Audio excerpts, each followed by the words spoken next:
In the tragic years of the Civil War, when the country was torn apart, the Bolsheviks, in response to the brutal White Terror, unleashed a merciless and bloody Red Terror. This led to more than 2 million people, mostly representatives of the nobility, intelligentsia and officer corps, being forced to flee their native Russia, escaping violence, persecution, and certain death. Having found themselves far from their homeland, abroad, these people, deprived of all their savings and means of livelihood, faced the harsh and merciless reality of the struggle for survival. They were forced to earn their living by hard physical labor in order to provide themselves with at least the bare necessities. Meager lodging, worn-out clothing, and the simplest, often inadequate, food. Former representatives of the aristocracy, accustomed to luxury, comfort, and a carefree life, were now forced to do the hardest and dirtiest work, toiling as porters, dishwashers, waiters in cheap dives, and even as taxi drivers, driving passengers through the narrow streets of unfamiliar cities. Naturally, in their hearts, full of pain, resentment, and despair, there burned a deep, consuming sorrow towards the Bolsheviks, whom they considered the main culprits of all their misfortunes, deprivations, and sufferings, and they dreamed incessantly of the fall of the Soviet power. The aristocrats, scattered around the world, did not stop dreaming and cherishing the hope of a long-awaited return to Russia, where their rich estates, luxurious mansions, and family nests were once located. Now inaccessible due to the Bolsheviks coming to power, they yearned with all their hearts and souls to regain their former high positions as owners of mines, banks, factories, newspaper publications, and steamships, to restore their former beautiful and carefree life, full of privileges, pleasures, and power. Many of them, blinded by hatred of the Soviet power and thirst for revenge, were ready to make any, even the most dubious and dangerous deals, just to get rid of the Bolsheviks as soon as possible and regain their former life.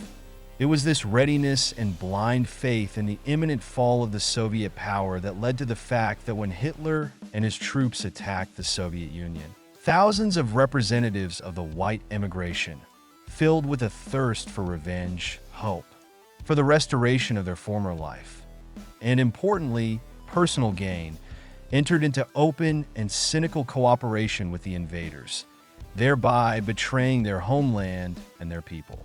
For treason to the motherland, an extraordinary baseness of soul is needed. The great Russian writer and thinker Nikolai Chernyshevsky once said, and these words best reflect the moral downfall of those who betrayed their country, their history, and the memory of their ancestors, succumbing to the temptation and seductions of Hitler's propaganda.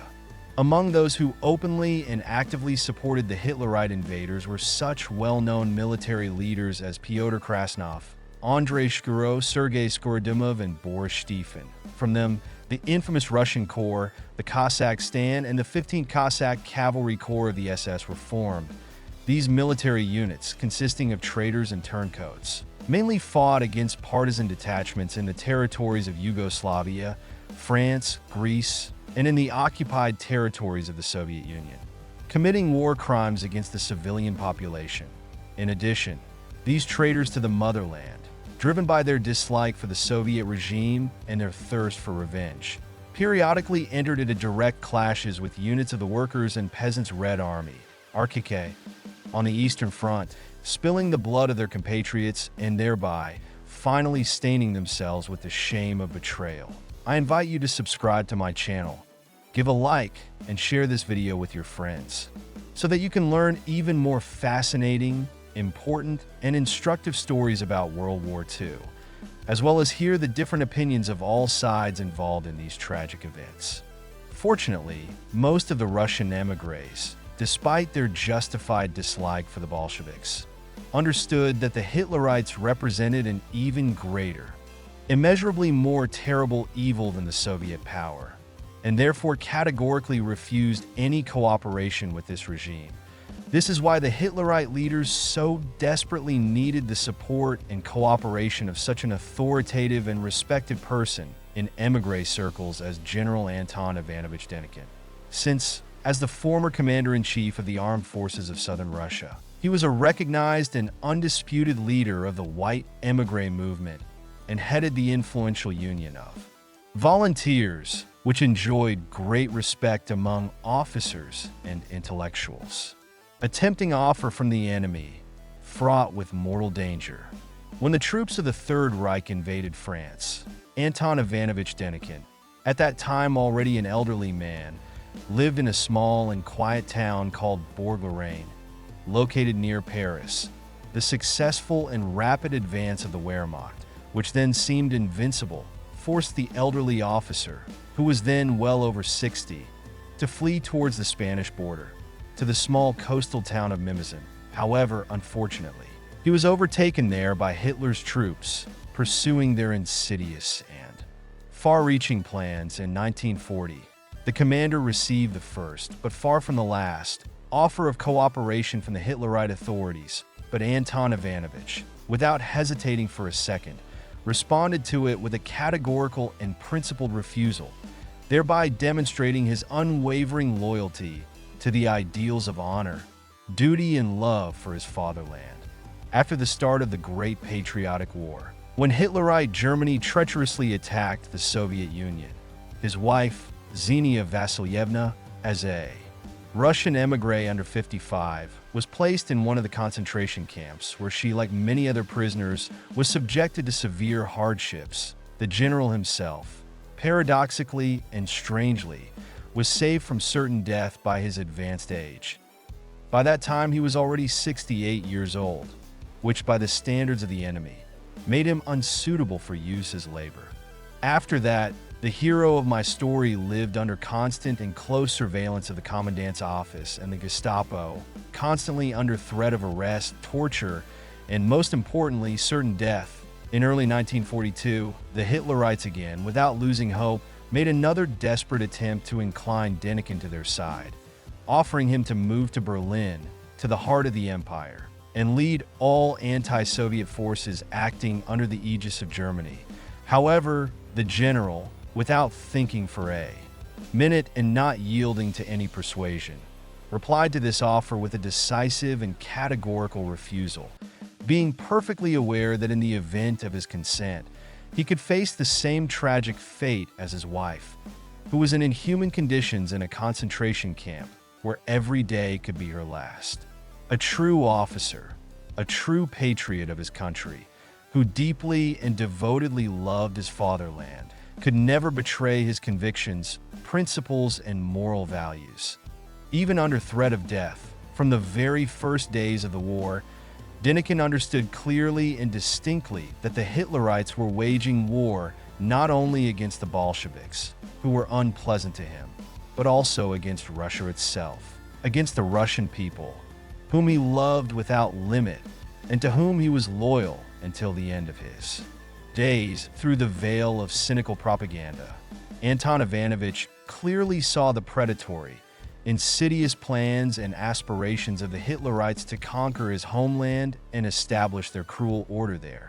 He developed a particularly negative and disdainful attitude towards the invaders after he learned about the atrocities and crimes they committed in the occupied cities and villages, turning the lives of civilians into hell.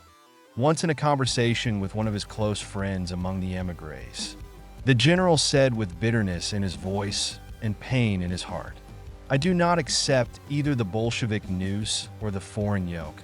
I believe and profess overthrow of the Soviet power and protection of Russia from enemies." A. Denikin, the path of a Russian officer.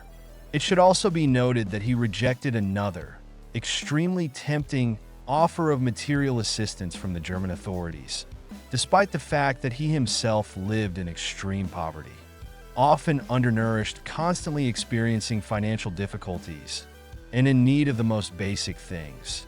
An offer from the ROA, which betrayed its people. In Mimizan, where General Denikin lived during the war, a battalion of the so-called Russian Liberation Army, ROA, was stationed, which was formed from Soviet prisoners of war who had defected to the German side and thereby betrayed their motherland.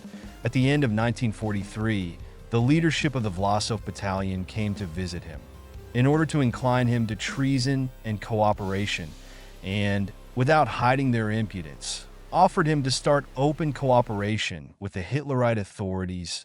Denikin, without hiding his indignation and anger, replied to them, "I am a Russian officer and have never worn a foreign uniform, and you dare to appear before me in a uniform that the enemies of the Russian people put on you, and now you dare to offer me cooperation with them. We have nothing to talk about."